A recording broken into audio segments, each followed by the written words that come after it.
てめえのつけば金では払えねえぜ。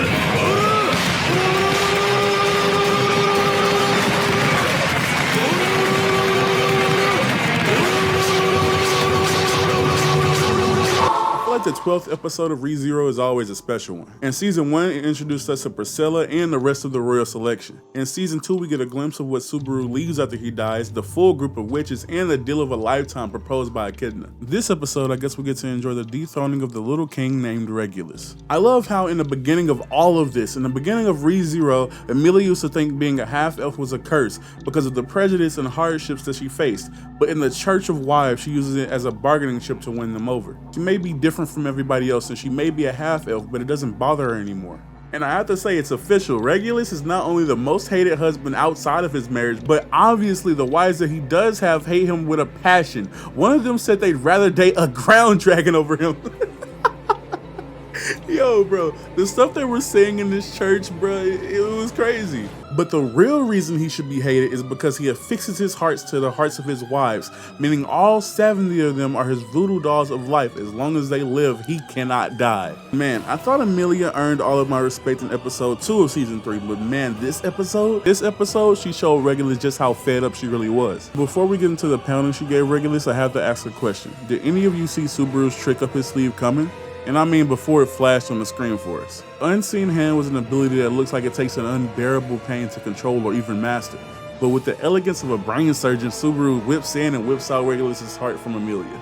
Then we get into the combo of dreams. Left, right, up, down, left, right, A, B, A, B, A, B, A, B. Golly, Emilia, stop spamming. Okay, there we go. When a cat is backed into a corner, it'll do anything to survive, and we see that tenfold in Regulus.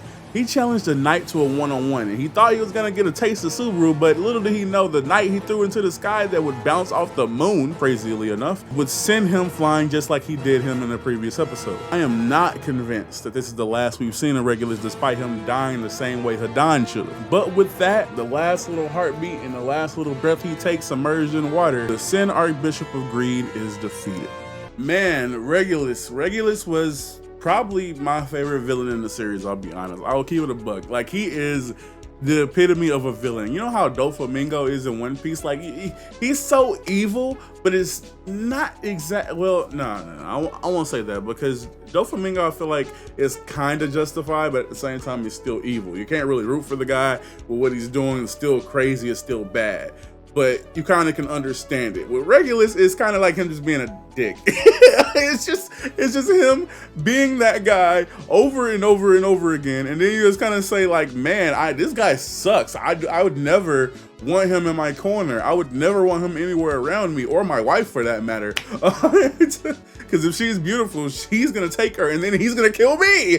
Like, I don't know what world anybody would want to be friends with this guy or have him in a group like the Witches Code, which is crazy. I feel like he should have been his own standalone villain. If he was his own standalone antagonist type person, I feel like his character would have hit home so much. Like, I don't even know, like, how would they even get him in this, all of that? It builds up writing discrepancies. I feel like that's why they didn't do it, because he deserves to be like his own standalone villain. Regulus was definitely that guy, but in this episode, he was defeated. This episode, well, I want to say defeated, because even when he died, I want to say it didn't look like he actually died. It looked like he was like just holding off, I want to say, but it looked like he was also stuck down there. He like had one of those crack in the cave moments, like he saw that cave named Sanctum. Let me get off of that meme, bro, because it's people that actually die in caves, and that's not a funny meme. Anyways, yeah, like I said, Regulus is defeated. Emilia showed him the business. I mean, she hit that boy with a pristine monster combo. She hit that man with everything she had in the book and the kitchen sink, bro. She hit him with the ice powers. She hit him with the she hit him with everything she had. I think she hit him with a flying kick at one point. Bro, she was not playing. I mean, Subaru stopped and looked at her beating the sleeves off that man and was like, I don't have to make her mad. It was just so much going on. And then Regulus, I already knew that Regulus was going to come back down conveniently at the perfect time. And what I didn't know is that he got thrown into orbit, touched base on the moon, kick blasted off the moon to fall back down.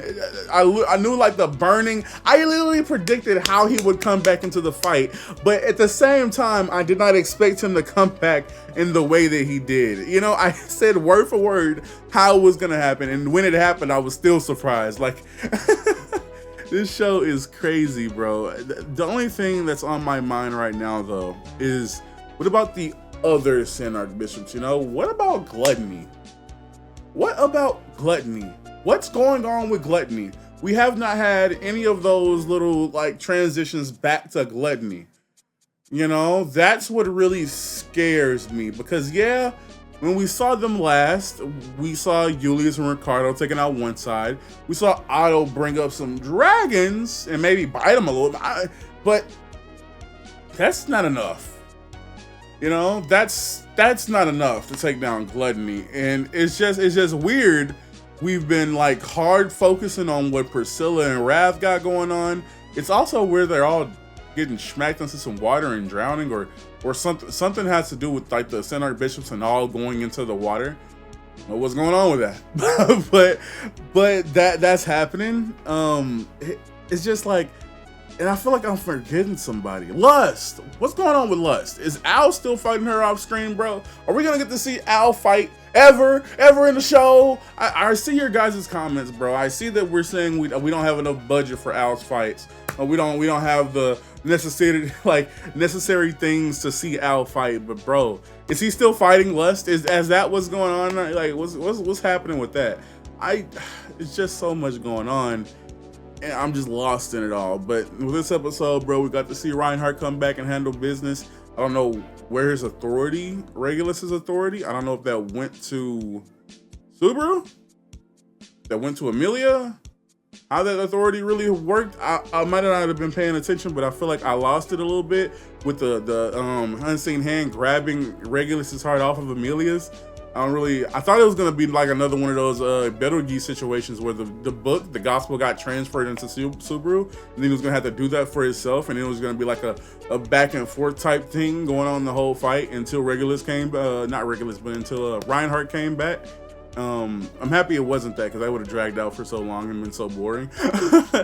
But yeah, I mean, ReZero, man. ReZero finds a way to surprise you at every single corner that it takes. Whether it's with the villains, or whether it's with the heroes, whether it's with the overpowered heroes, whether it's with Emilia pulling out, literally looking at the combo list and then memorizing it and then using it all on Regulus. Emilia has so much of my respect. Like, she had so much to lose in the last season. Season 2, it made all of her aura go down. But this season, man, she's literally fighting to get it back. And she fought well. I won't fuck with her. She got it. She not finna hit me with one of those AB start up down left right. She got it. She got it. She not gonna sugarcoat it, and I don't want to be sugarcoated with one of them punches. She got it. But if you enjoyed this video, make sure to hit the subscribe button, that like button, and the little bell. Just show me some extra love. And other than that, I have nothing else to say, but thank you for watching this video. How do you feel about ReZero? Man, this show. I'm really excited to see what they're gonna do with Gluttony, bro, because it genuinely scares me. It genuinely scares me that Otto is left alone with Gluttony. And I mean, he has Felt, but Felt ran away from Elsa.